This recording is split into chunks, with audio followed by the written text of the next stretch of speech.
Proclamação do Evangelho de Jesus Cristo, segundo Lucas. Naquele mesmo dia, o primeiro da semana, 2 dos discípulos de Jesus iam para um povoado chamado Emaús, distante 11 quilômetros de Jerusalém. Conversavam sobre todas as coisas que tinham acontecido. Enquanto conversavam e discutiam, o próprio Jesus se aproximou e começou a caminhar com eles. Os discípulos, porém, estavam como que cegos e não o reconheceram. Então Jesus perguntou: "O que ides conversando pelo caminho?" Eles pararam com o rosto triste e um deles, chamado Cleofas, lhe disse: "Tu és o único peregrino em Jerusalém que não sabe o que lá aconteceu nestes últimos dias?" Ele perguntou: "O que foi?" Os discípulos responderam: "O que aconteceu com Jesus, o Nazareno, que foi um profeta poderoso em obras e palavras diante de Deus e diante de todo o povo. Nossos sumos sacerdotes e nossos chefes o entregaram para ser condenado à morte e o crucificaram. Nós esperávamos que ele fosse libertar Israel, mas apesar de tudo isso, já faz 3 dias que todas essas coisas aconteceram. É verdade que algumas mulheres do nosso grupo nos deram um susto. Elas foram de madrugada ao túmulo e não encontraram o corpo dele. Então voltaram dizendo que tinham visto anjos e que estes afirmaram que Jesus está vivo. Alguns dos nossos foram ao túmulo e encontraram as coisas como as mulheres tinham dito. A ele, porém, ninguém o viu." Então Jesus lhes disse: "Como sois sem inteligência e lentos para crer em tudo que os profetas falaram? Será que o Cristo não devia sofrer tudo isso para entrar na sua glória?" E começando por Moisés e passando pelos profetas, explicava aos discípulos todas as passagens da Escritura que falavam a respeito dele. Quando chegaram perto do povoado para onde iam, Jesus fez de conta que ia mais adiante. Eles, porém, insistiram com Jesus, dizendo: "Fica conosco, pois já é tarde e a noite vem chegando." Jesus entrou para ficar com eles. Quando se sentou à mesa com eles, tomou o pão, abençoou, partiu e lhes distribuía. Nisso os olhos dos discípulos se abriram e eles reconheceram Jesus. Jesus, porém, desapareceu da frente deles. Então um disse ao outro: "Não estava ardendo nosso coração quando ele nos falava pelo caminho e nos explicava as Escrituras?" Naquela mesma hora, eles se levantaram e voltaram para Jerusalém, onde encontraram os 11 reunidos com os outros. E estes confirmaram: realmente o Senhor ressuscitou e apareceu a Simão. Então os dois contaram o que tinha acontecido no caminho e como tinham reconhecido Jesus ao partir o pão. Palavra da salvação. Ave Maria, cheia de graça, o Senhor é convosco. Bendita sois vós entre as mulheres, bendito fruto do vosso ventre, Jesus.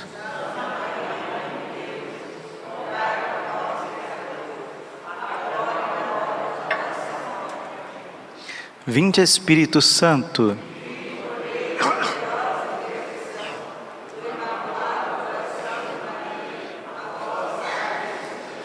Podemos sentar um instantezinho. Jesus, manso e humilde de coração.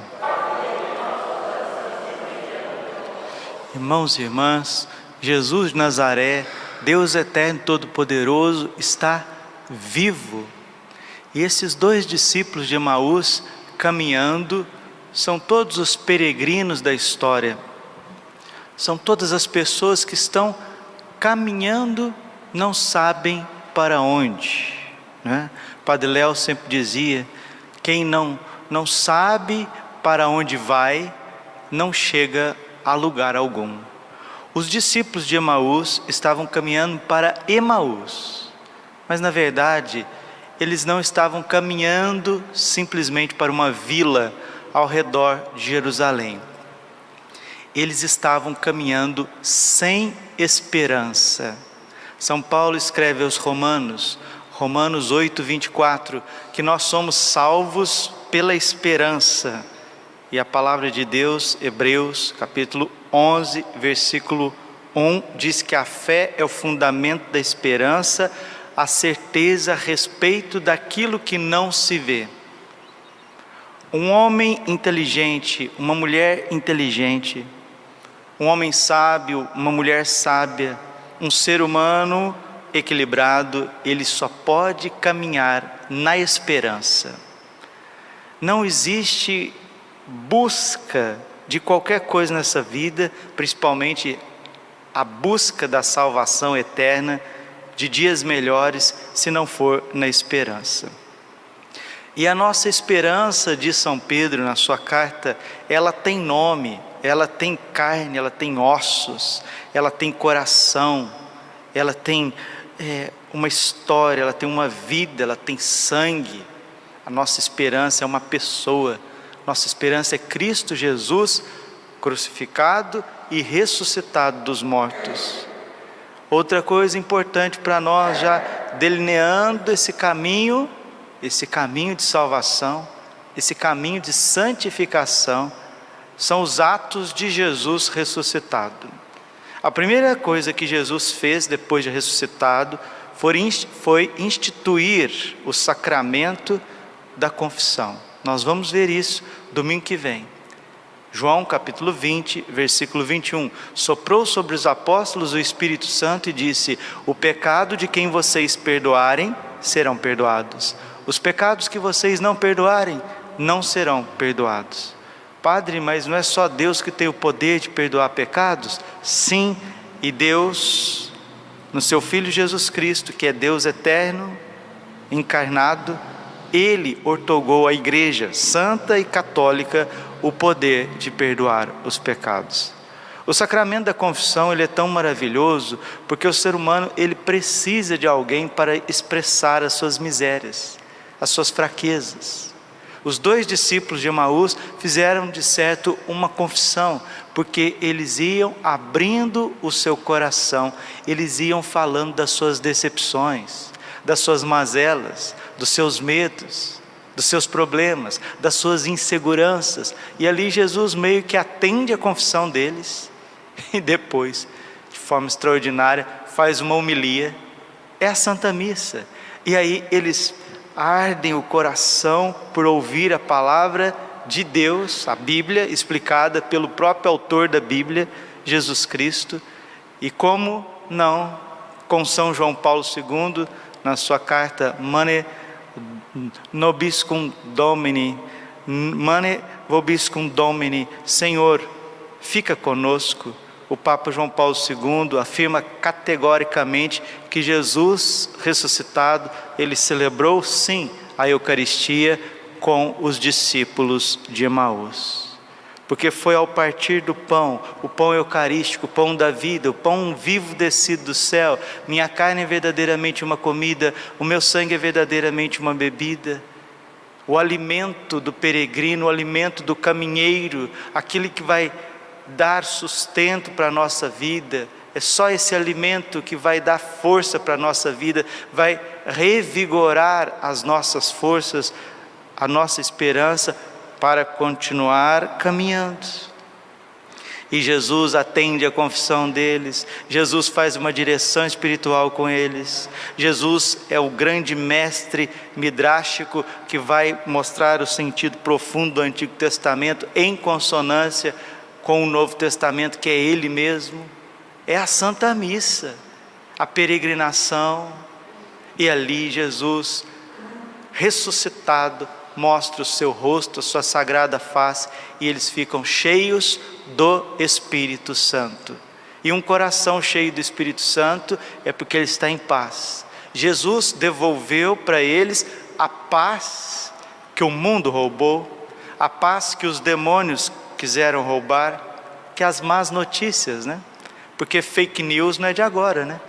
Lembra que os soldados receberam uma boa quantia de dinheiro dos judeus para dizer que vieram os seus discípulos e roubaram o corpo de Jesus. A maior fake news da história está na Bíblia.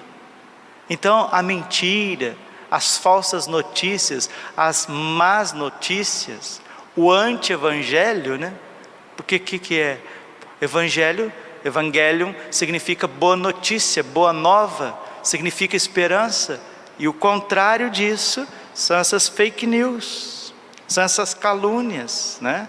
São essas difamações em torno do Senhor Jesus, que ainda está muito viva, né? Quantos cristãos não creem na Eucaristia por causa de fake news? Fake news de Martinho Lutero, de Zwinglio, de Knox, da Revolução Protestante, da Revolta Protestante, e essas fake news, essas mentiras, heresias, espalharam no coração de tantos cristãos, que hoje não têm acesso ao corpo e sangue de nosso Senhor Jesus Cristo. Mas Nossa Senhora, que também está ressuscitada, São José, que vários santos, doutores, padres da igreja e também místicos afirmam que São José foi uma das almas que ressuscitaram quando Jesus entregou o seu corpo, a sua alma ao Pai no Gólgota. Eles vão interceder, meus irmãos, para que haja um retorno em massa dos cristãos. Ontem nós terminávamos a homilia dizendo que a igreja será reduzida e ficará com um pequeno resto. É isso mesmo. A igreja passará por uma grande provação na fé doutrinária, que muitos que estão aí curiosos, caminhando daqui para ali, se não fizerem uma experiência profunda com Jesus ressuscitado, vão perder a fé, vão abandonar, vão ficar cabisbaixo e vão deixar tudo. Mas é a partir desse pequeno resto fiel, eucarístico, cheio de Deus, que Nossa Senhora vai triunfar com o seu coração imaculado. Quero fazer menção aqui à nossa consagração a São José. No próximo domingo, sem ser nesse agora, esse próximo domingo é o domingo da Divina Misericórdia. Vamos já nos preparando para receber a indulgência plenária e o cancelamento de todos os nossos pecados. Mas alguém pode dizer assim: padre, mas eu vivi bem a quaresma, eu participei do mutirão de confissões, eu fiz a minha confissão por ocasião do tríduo pascal, então eu não tenho pecados assim carregando na minha vida não, porque pecado confessado é pecado perdoado, concordo em gênero, número e grau. Mas as promessas que o Senhor trouxe para a festa da Divina Misericórdia são extraordinárias. Ele quer, nesta festa da misericórdia, não só perdoar os nossos pecados de toda a nossa vida passada, graças a Deus, se confessamos, estamos perdoados, mas e as consequências do pecado, que são as penas temporais que nos levam ao purgatório e também faz com que a nossa vida fique anêmica, fique cabisbaixa, fique amarrada, fique triste, fique para baixo, como estavam os discípulos de Emaús. Jesus, nesta festa da misericórdia, no próximo domingo, Ele quer cancelar todas as nossas dívidas, tanto as culpas quanto as penas. É algo extraordinário. É como sair da pia batismal novamente.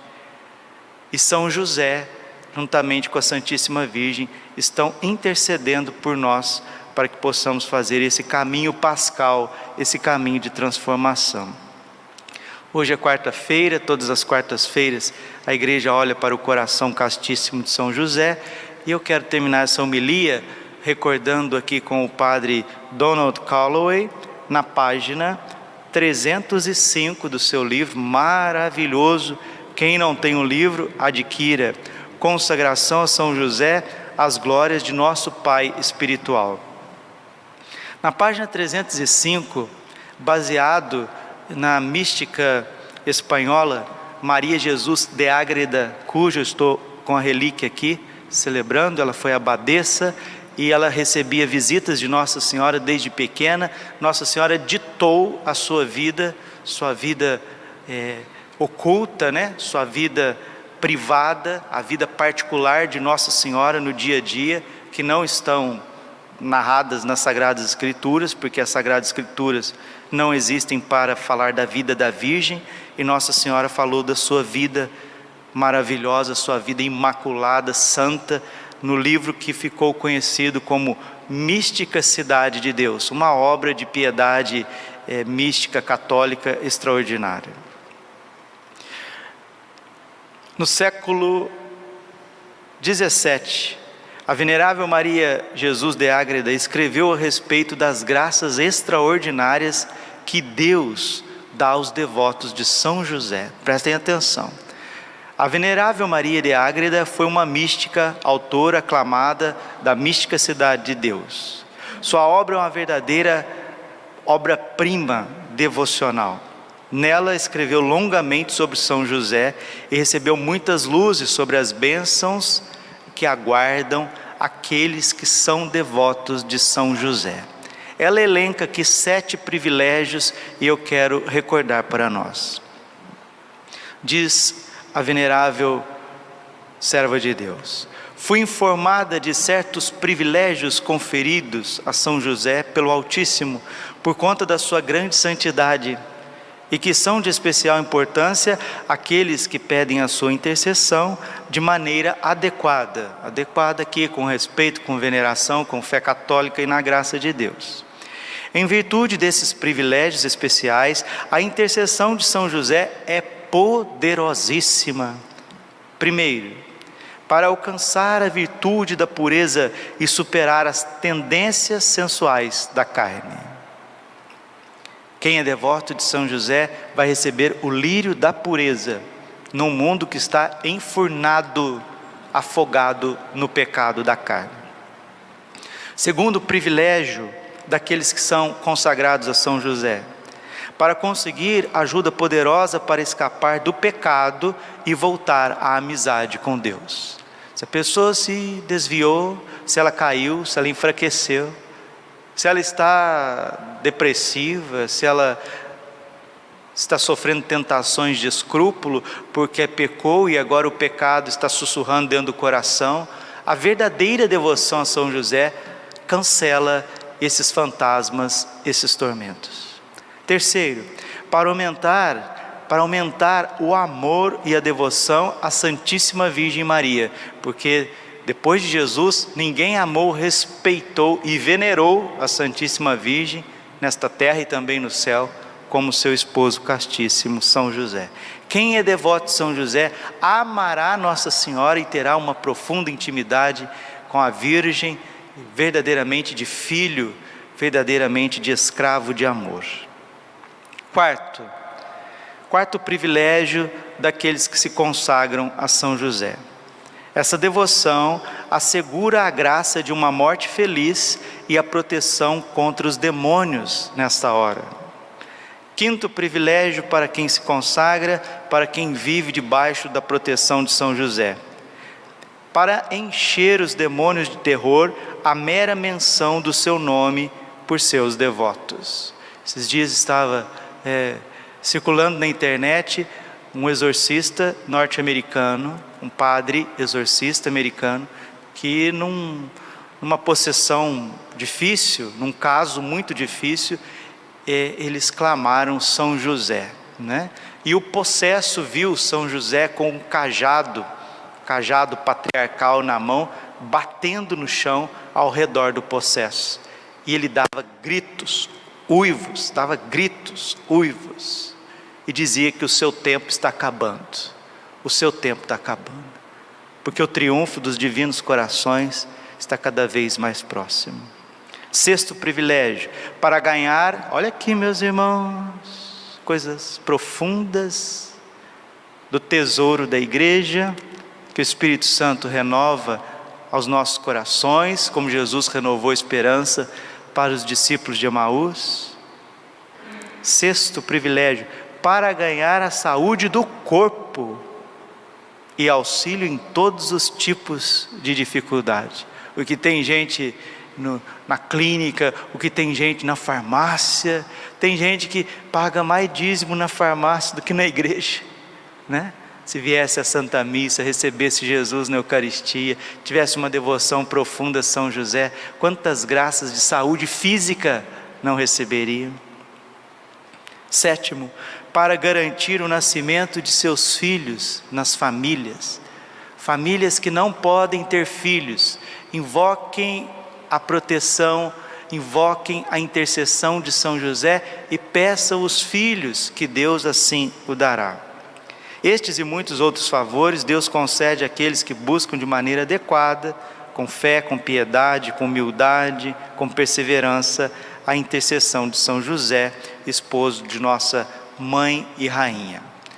Nossa Senhora também falou sobre ser devoto e consagrado a São José. Ela disse à própria Maria Jesus de Ágreda, é a Virgem falando, e hoje conosco: minha filha, meu filho, embora tenhas descrito meu esposo, São José, como o mais nobre dos príncipes e santos de Jerusalém, da Jerusalém celeste, nem tu és capaz de expressar de maneira adequada a santidade dele. Nem mortal algum é capaz de dar a conhecer por inteiro, antes de alcançar a visão da divindade. Então todos serão repletos de admiração e louvor à medida que o Senhor os tornar capazes de compreender. No último dia, quando todos os homens serão julgados, os condenados chorarão amargamente seus pecados, que os impediram de estimar esse poderoso meio de salvação e recorrer, como poderiam ter feito, com muita facilidade a esse intercessor para ganhar a amizade junto do justo juiz. A raça humana inteira tem subestimado em demasia os privilégios e as prerrogativas concedidas ao meu bendito e castíssimo esposo, e não sabe que a intercessão dele junto de Deus é capaz de fazer, porque ela tem grande poder. É a Virgem falando de São José. E a beata mexicana Armida Conceição Armida, ela nos diz, a Conchita: ama-o, meu filho, minha filha, ama-o e torna-o muito amado. Se queres agradar-me, não podes fazer nada que me deixe mais feliz do que ter uma devoção filial a ele. Nossa Senhora disse a Conchita: do que honrá-lo no teu lar e imitar-lhe as virtudes. Toma-o como padroeiro da tua vida interior e espiritual e avançarás grandemente no caminho da perfeição. Que coisa mais linda! Jesus ressuscitado, Nossa Senhora ressuscitada, São José com certeza também, nos privilégios de Deus, querem nos auxiliar. E aqui eu quero agradecer todas as pessoas que têm ouvido as homilias, que têm rezado para que as homilias possam ir mais adiante, pessoas que estão ao redor desse mundo, brasileiros que moram fora do Brasil, pedindo que o padre mande uma bênção, que reza, e é isso mesmo. Pessoas que estão nos Estados Unidos, na Espanha, Portugal, na Alemanha, na Itália, pessoas que moram no Japão, Israel, até na Austrália, Nova Zelândia, pessoas ouvindo as nossas homilias no mundo inteiro, sendo alimentadas. E aqueles que estão aqui no Brasil também, todos os estados brasileiros, pessoas saem dos seus estados, das suas cidades. Agora veio um casal aqui de Belo Horizonte participar da Semana Santa conosco, as pessoas saem radiantes. E é isso mesmo, vamos ouvir a palavra de Deus viva e eficaz, vamos compartilhar as homilias, né? Nós não precisamos de sensacionalismo para evangelizar, porque a verdade, ela se impõe por si mesma.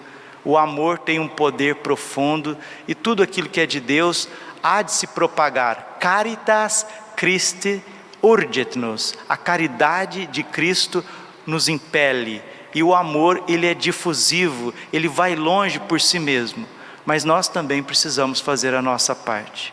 Vamos divulgar a palavra de Deus, vamos compartilhar, vamos fazer o canal das homilias crescer, porque quanto mais a luz da verdade do ressuscitado cresce, mais as trevas desse mundo são dissipadas. Glória ao Pai, ao Filho e ao Espírito Santo, como era no princípio, agora e sempre. Coração imaculado de Maria, confiança, saúde e vitória.